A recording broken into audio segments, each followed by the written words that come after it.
Avant de plonger dans cette histoire incroyable, pensez à vous abonner à la chaîne et à activer la cloche. Ici, chaque récit a quelque chose à dire, et vous ne voudrez pas en manquer un seul. Le millionnaire, John Harrison, s'immobilisa, la cuillère tremblante à mi-chemin de sa bouche. Son regard se fixa sur l'homme devant lui, un sans-abri, vêtu de haillons mais avec des yeux qui brillaient d'une urgence rare. « Comment savez-vous ça ?» balbutia John, le souffle coupé.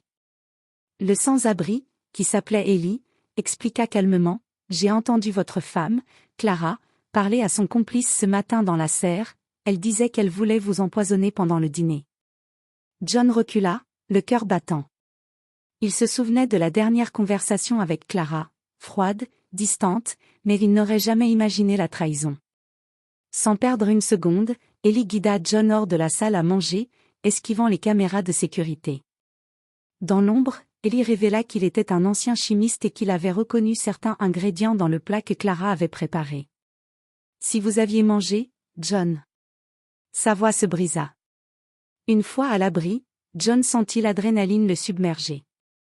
Il prit son téléphone et appela le chef de la sécurité, « Retirez Clara de la maison, maintenant. » Quelques minutes plus tard, Clara, furieuse et choquée, fut confrontée à la présence inattendue d'Ellie et de John. Elle tenta de nier, mais John lui montra une vidéo secrète prise par les caméras de sécurité où elle préparait le poison.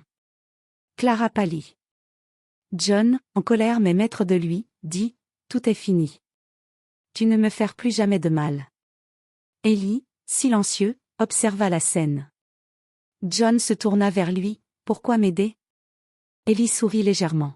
« Parce que parfois, ceux qu'on croit faibles, sont les seuls à voir la vérité. » John sentit alors une gratitude profonde pour cet inconnu qui venait de sauver sa vie. Et à ce moment, il sut qu'il ne pourrait jamais oublier le sans-abri qui avait vu au-delà des apparences. La pluie battait contre les vitres de la somptueuse demeure des Harrison, tandis que l'horloge marquait 19 heures. John Harrison, un homme d'une fortune colossale, s'apprêtait à dîner avec sa femme, Clara, sans se douter du danger imminent. Le repas était somptueux, homards, truffes, vin rare, tout respirait l'opulence. Mais quelque chose dans le regard de Clara semblait froid, distant, presque calculateur. John, trop habitué au confort et au sourire superficiel, ne remarqua pas l'ombre de menace qui planait. Dehors, dans une ruelle sombre, un homme vêtu de haillons, le visage marqué par la vie, observait la maison avec attention. C'était Ellie, un sans-abri qui avait autrefois travaillé comme chimiste dans un laboratoire pharmaceutique. Ses yeux, habitués à scruter les détails, avaient capté quelque chose d'anormal depuis plusieurs jours.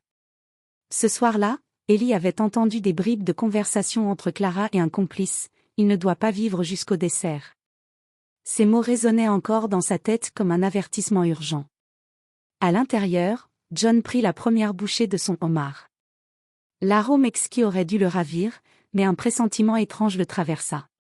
C'est à ce moment qu'Ellie fit irruption dans la maison, habilement contournant les caméras de sécurité. « Ne mangez pas !» cria Ellie en pointant la fourchette de John. « Votre femme a mis du poison dans votre repas. » John recula, choqué. Le cœur battant, il regarda cet inconnu tremblant, mais déterminé. « Comment savez-vous ça ?» demanda-t-il, la voix trahissant à la fois peur et incrédulité. « Je l'ai entendu ce matin, dans la serre. » Répondit Ellie, ses yeux brûlants de sérieux. « Si vous mangez, John, vous ne vivrez pas assez longtemps pour voir demain. » John sentit une vague d'adrénaline le submerger. Il savait qu'il devait faire confiance à cet homme improbable, sinon sa vie serait terminée avant même qu'il ne comprenne ce qui se passait.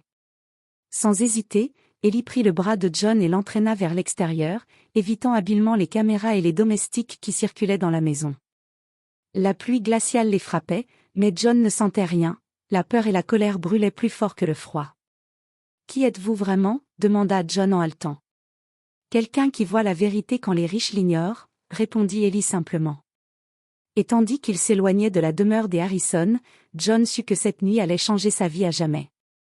Une fois à l'abri dans une vieille usine abandonnée non loin de la maison Harrison, John s'assit sur un vieux banc couvert de poussière. Ses mains tremblaient encore, mais son esprit était en alerte.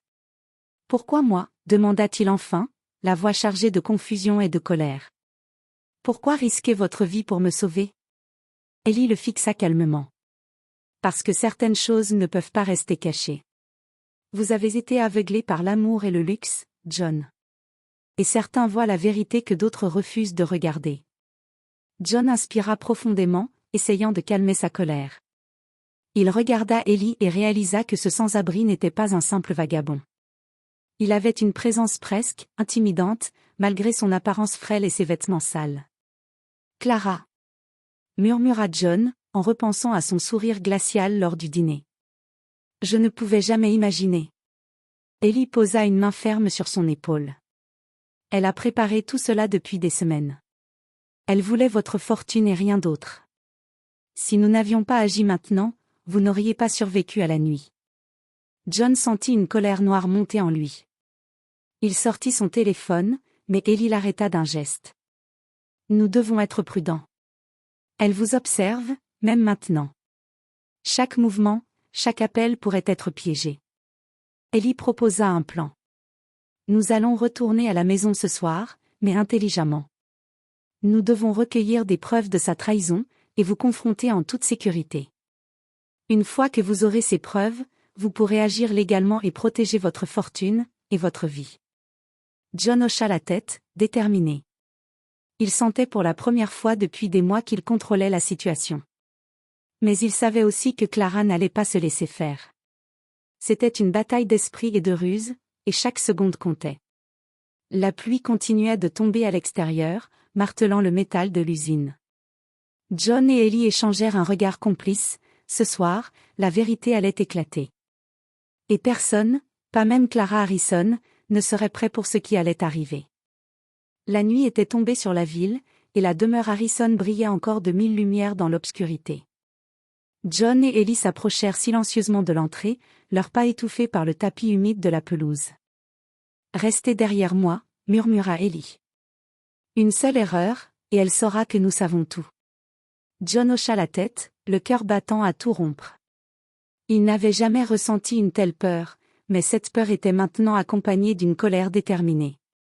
Ils entrèrent par une porte arrière laissée entr'ouverte. L'intérieur de la maison semblait calme, presque trop calme. Le parfum du dîner à moitié préparé flottait encore dans l'air. Clara, assise dans le salon, ne les remarqua pas immédiatement. Elle parlait au téléphone, la voix basse mais tranchante, tout doit se dérouler comme prévu. Il ne doit rien soupçonner. John sentit la bile lui remonter à la gorge. Il avait failli tomber dans ce piège parfait, et maintenant, grâce à Ellie, il avait la chance de renverser la situation. Ellie fit signe à John de rester caché derrière un grand canapé. Avec des gestes précis, il sortit un petit enregistreur qu'il avait apporté. Il l'alluma, et chaque mot de Clara fut capté, la planification du poison, le complice, même le moment où elle comptait frapper. Puis, Ellie fit un signe à John. C'était le moment. John sortit de sa cachette, le téléphone à la main, prêt à filmer la scène. Clara leva les yeux et ses sourcils se haussèrent de surprise. « John », dit-elle, sa voix trahissant un mélange de peur et de colère. John garda son calme, mais sa voix résonna dans le salon. « Clara, je crois que tu as oublié quelque chose. » Il montra l'enregistreur et le téléphone. La vérité ne reste jamais cachée. Clara pâlit. Ses lèvres tremblaient. « Ce n'est pas ce que tu crois. » Tenta-t-elle, mais John secoua la tête. « Oh, mais si, Clara. Tout est clair maintenant. Tes plans, tes mensonges, tout. Et grâce à Ellie, nous avons les preuves. » La colère de Clara éclata soudain. « Comment osez-vous » cria-t-elle, mais John resta implacable. Il savait que ces mots et les preuves suffiraient à la neutraliser. Ellie s'avança, calme mais ferme. « Il est temps que vous répondiez de vos actes. Vous ne pouvez plus manipuler ni menacer quiconque. » Clara recula, son plan échoué, tandis que John ressentait une satisfaction étrange. La peur et la trahison s'étaient transformées en contrôle et justice.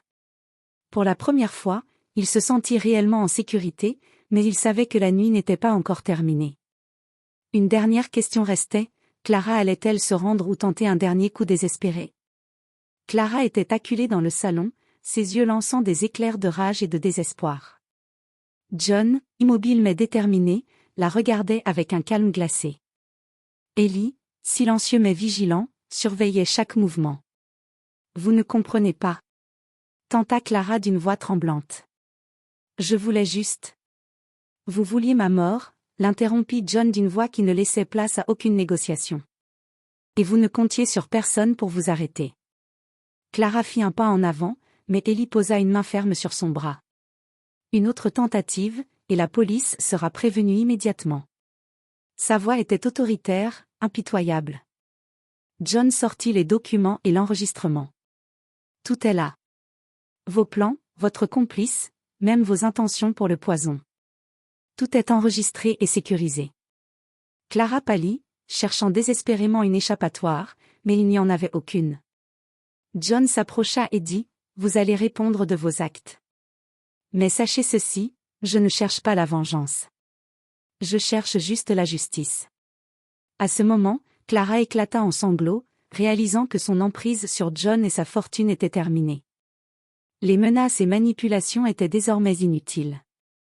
Elle avait été démasquée par un sans-abri, un homme qu'elle n'aurait jamais cru capable de voir à travers ses mensonges.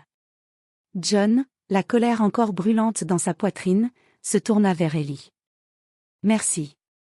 Sans vous, je n'aurais jamais survécu. » Ellie sourit faiblement. « Parfois, ceux que vous ignorez sont ceux qui vous sauvent le plus. » Quelques heures plus tard, Clara fut arrêtée. Les preuves étaient irréfutables, et la police prit en charge l'affaire. John resta dans sa maison, épuisé mais vivant, conscient que sa vie venait de basculer. Il se promena dans le salon, regardant les traces de la confrontation. Le luxe et la richesse n'avaient jamais eu autant de sens pour lui. Mais au-delà de l'argent, il avait découvert la valeur des personnes qui voient au-delà des apparences. Ellie, quant à lui, disparut aussi soudainement qu'il était apparu, laissant derrière lui un sentiment étrange de gratitude et d'émerveillement. John savait qu'il ne reverrait peut-être jamais le sans-abri qui avait changé sa vie, mais il ne l'oublierait jamais. Dans le silence retrouvé, John murmura, « La vérité finit toujours par éclater, et certaines alliances improbables sauvent des vies. » Et pour la première fois depuis longtemps, il se sentit libre et invincible, prêt à reconstruire sa vie sur la confiance et la vigilance, plutôt que sur l'illusion de la richesse et du pouvoir.